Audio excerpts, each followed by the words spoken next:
bars, and the camera pulls in tight to his face. Now, I'm sure you're wondering, what do you have to do to get your hands on all this moolah?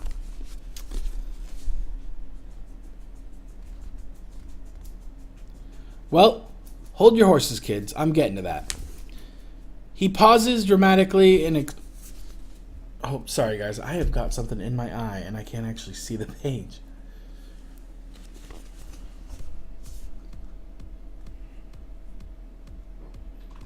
He pauses dramatically, his expression changing to that of a child about to reveal a very big secret. Halliday snaps his fingers again, and the vault disappears. In the same instant, Halliday shrinks and morphs into a small boy wearing brown corduroys and a faded The Muppet Show t-shirt.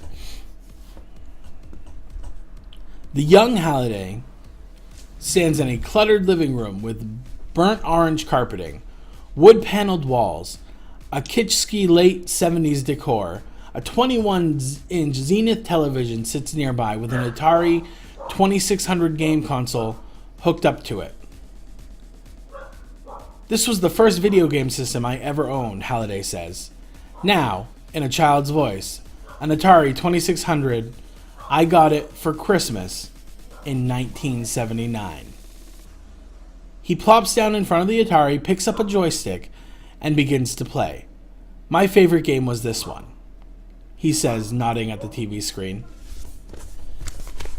Sorry about the barking, guys. My fiance let the dog out and she's barking at whatever's outside. We're a small square traveling through a series of simple mazes. It was called Adventure. Like many early video games, Adventure was designed and programmed by just one person. But back then, Atari refused to give its programmers credit for their work. So, the name of the game's creator didn't actually appear anywhere on the packaging.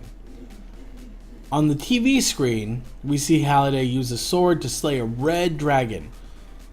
Although due to the game's crude resolution graphics, this looks more like a square using an arrow to stab a deformed duck.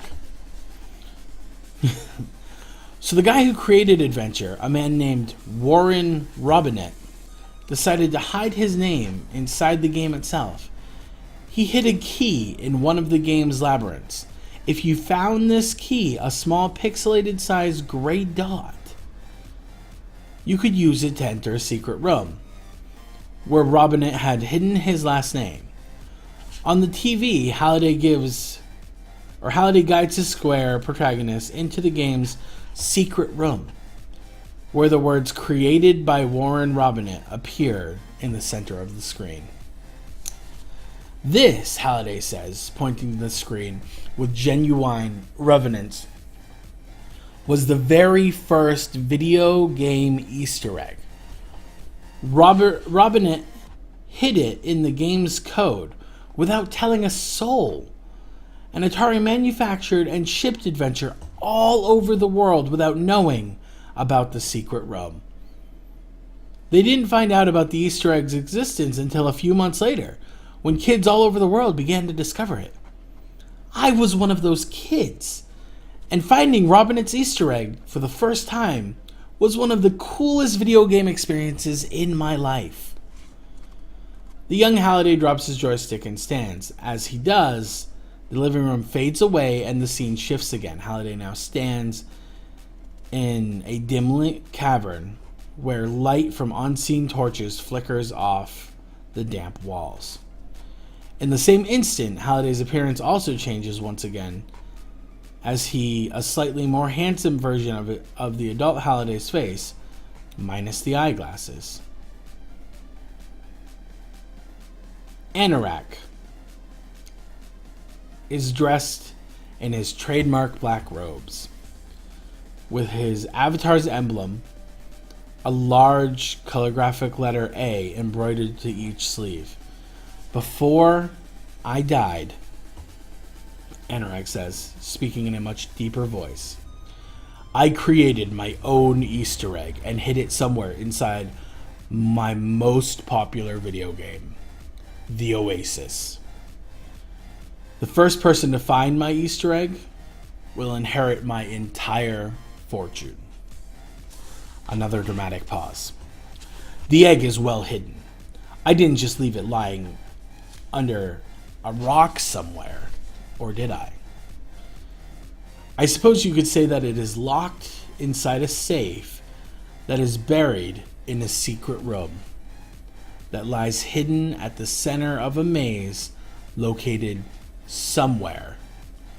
He reaches up to tap his right temple, up here.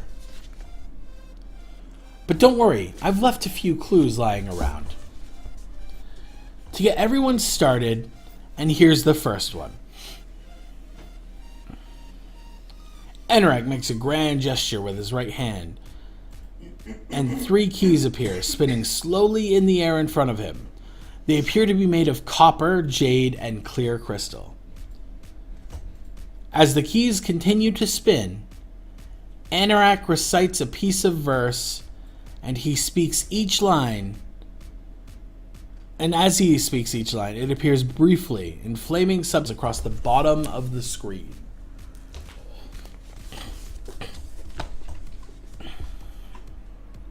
Three hidden keys open 3 secret gates, wherein the errant will be tested for worthy traits.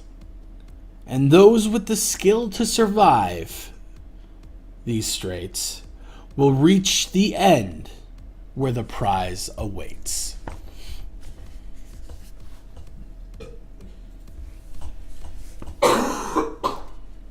As he finishes, wow, I don't know what it is about the blurriness of my eyes there. Hold on, guys. Sorry.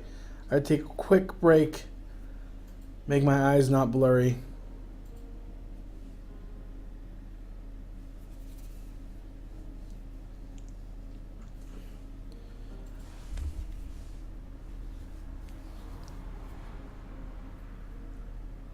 Okay. That should be better. As he finishes, the jade and crystal keys vanish, leaving only the copper key, which now hangs on a chair around Anorak's neck. The camera follows Anorak as he turns and continues farther into the dark cavern. A few seconds later, he arrives at a pair of massive wooden doors set into the cavern's rocky wall. These doors are banded with steel, and there are shields and dragons carved into the surfaces. I couldn't playtest this particular game, so I worry that I may have hidden my Easter eggs a little too well. Made it too difficult to reach. I'm not sure. If that's the case, it's too late to change anything now. So I guess we'll see.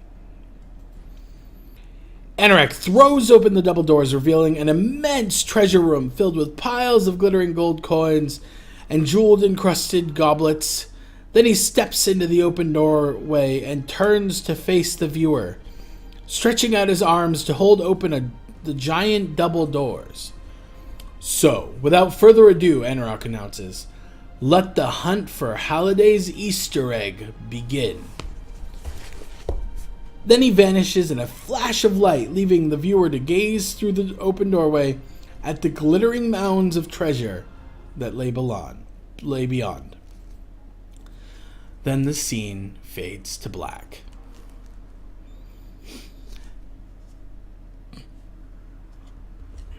At the end of the video, Halliday included a link to his personal website, which had changed drastically on the morning of his death.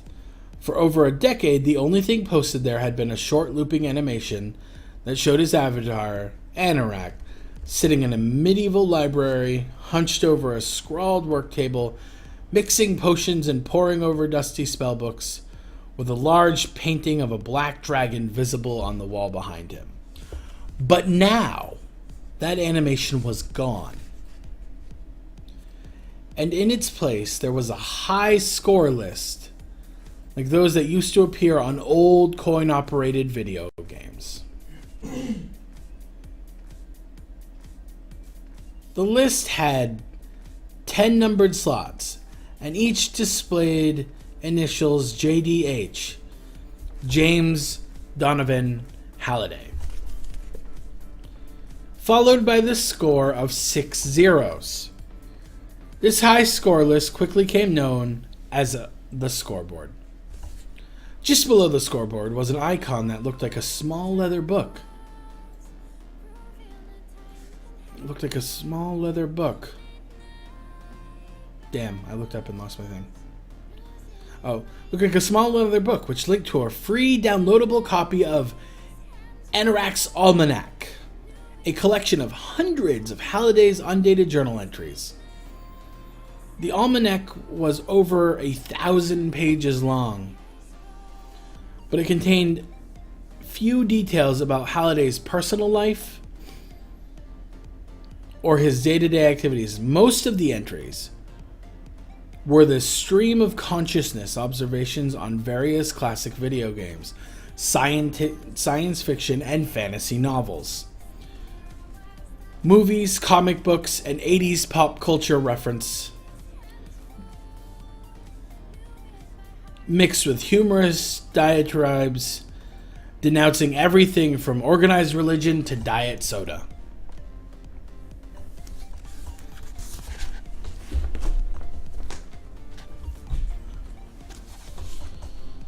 The Hunt, as the contest became known, quickly wove into a global culture like winning the lottery. Finding Halliday's Easter egg became a popular fantasy among adults and children alike.